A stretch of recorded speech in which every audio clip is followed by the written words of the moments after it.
Every city keeps its own private history, ghosts made of ambition, labor, and loss. New York in 1883 was a machine of motion and noise. Men imagined steel like poetry, straight and unyielding, bridging water and time. John Augustus Roebling, an immigrant and engineer, sketched suspension cables and towers where others saw only risk.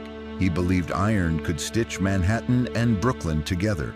He mapped force and weight until the designs became almost personal, obsessed with lines and measurements like a composer with a score. But fate intervened before he could see the web completed. A routine moment on the East River would change everything, and the bridge would begin its long memory.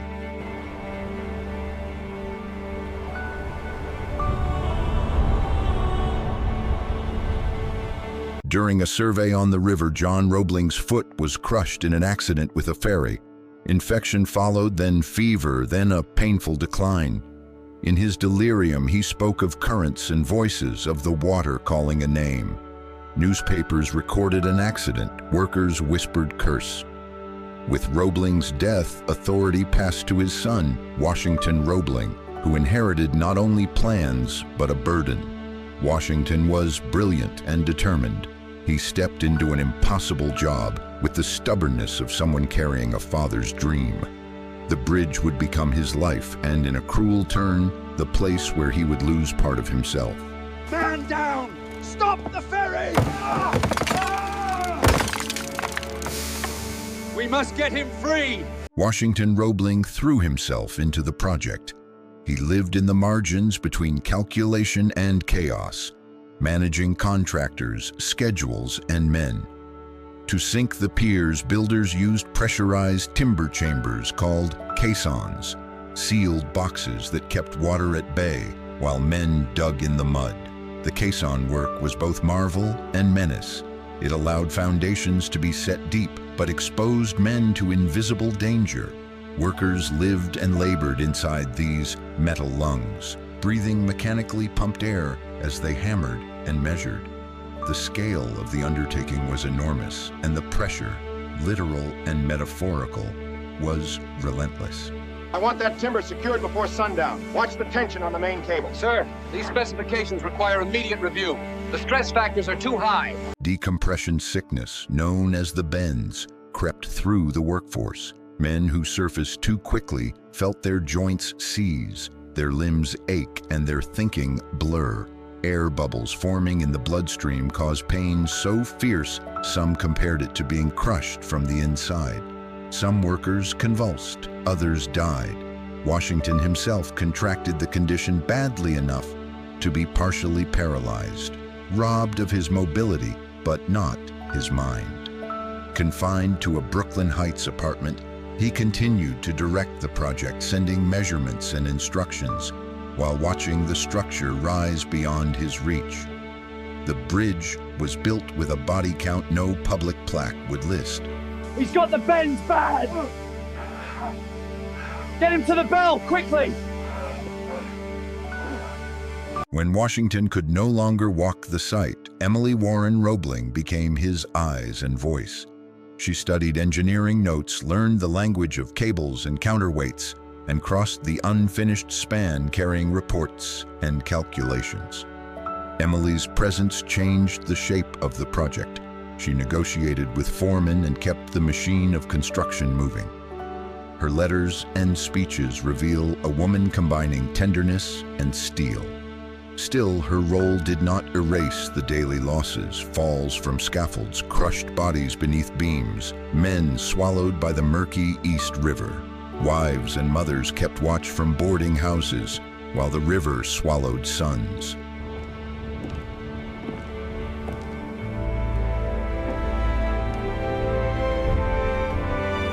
The worksite had its own ecosystem. Vendors, hoists, tents, and songs shouted across steel. Danger was constant. A dropped rivet could end a life. A miscalculated hold could send a scaffold down into water. Many funerals were small and private. Some bodies were never recovered, and the river kept its silence. Men told stories to steady their nerves. Jokes and superstitions passed between shifts. Theodore in carpentry, Marco the riveter, Oscar from the caissons, names that appear in payrolls but disappear from narrative. Their labor fixed the skyline even as the city negotiated what to remember and what to forget.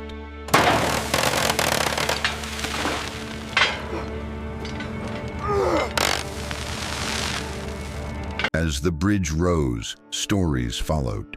Workers spoke of shapes seen in fog, of footsteps on cables when no one should be there. A foreman once swore he saw a man in ragged period clothes pacing the main line, vanishing into mist. Ferrymen reported voices echoing from the masonry, phrases that sounded like German orders or measurements. These anecdotes circulated at taverns and boarding houses, first as nervous laughter, then as uneasy conviction. Small hints accumulated into pattern. A chill at the same spot where a man fell, a metallic echo repeating like a remembered command.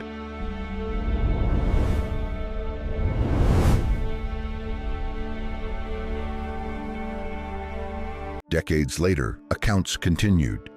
Night photographers sometimes caught a blur along a cable, a shape that did not belong to any known passerby. Night watchmen found tools set down where no crew had been working that day. Police logs contain odd calls, screams, the sound of someone trapped, claims of a German voice inside the stone tower. Tourists who walk the promenade at dawn occasionally tell the same stories, passed down like a local map of chill spots. Memory accretes. The more people speak, the more the bridge answers with its small, uncanny echoes.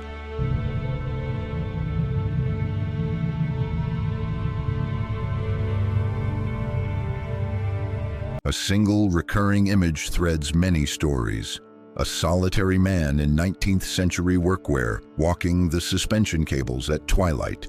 Witnesses describe his steady, expert step, hands used to balance at dizzying heights, a silhouette that seems to know every inch of the span. He crosses, measures the air with his gaze, and then, where sight can no longer follow, dissolves into mist.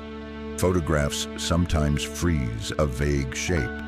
Scientific voices suggest optical effects, long exposures, and human pattern recognition. Yet the rhythm of this one figure, appearance, crossing, disappearance, has made him into a character of the bridge's folklore.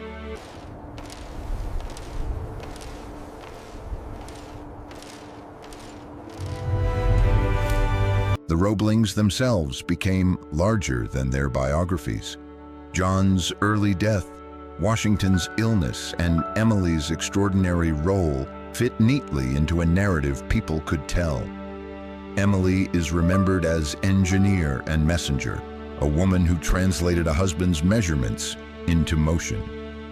Washington is remembered as a paralyzed commander of a machine he could not physically navigate. These human stories meld with legend, so that the bridge reads like an epic of devotion and sacrifice. Historians debate credit and context, but folklore prefers sweeping arcs of heroism and haunting. The Roebling family legacy is etched into these pages, a testament to vision and unwavering perseverance against the odds.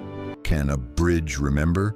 Not in the literal sense, but structures keep traces, tool marks, repairs, rust stains, and the paper traces stored in attics and archives. The Brooklyn Bridge preserves human traces in engineering notes, letters, and photographs, evidence of toil and choices. Ghost stories, in turn, reveal how the living process loss and honor labor. They signal what a community refuses to let dissolve, names that would otherwise be anonymous.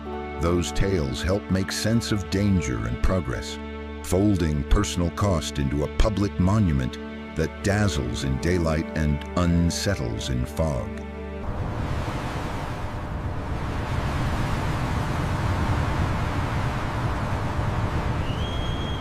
Tonight, if you walk the promenade and watch morning light spill across cables and stone, listen. Hear the river's slow punctuation, the creak of iron settling into age. Imagine men in shirt sleeves hauling stone, engineers bent over lamplight charts, a woman crossing again and again to carry a husband's voice. Whether you name what you feel as memory, imagination, or ghost, the bridge keeps those traces. It connects past ambition to present motion and shows the cost behind our monuments. This is Ghosts of Progress. Next episode, we go west, beneath the streets of Seattle, to a city that whispers its own buried stories. If you enjoyed this video, make sure to hit the like button and follow our channel for more stories like this.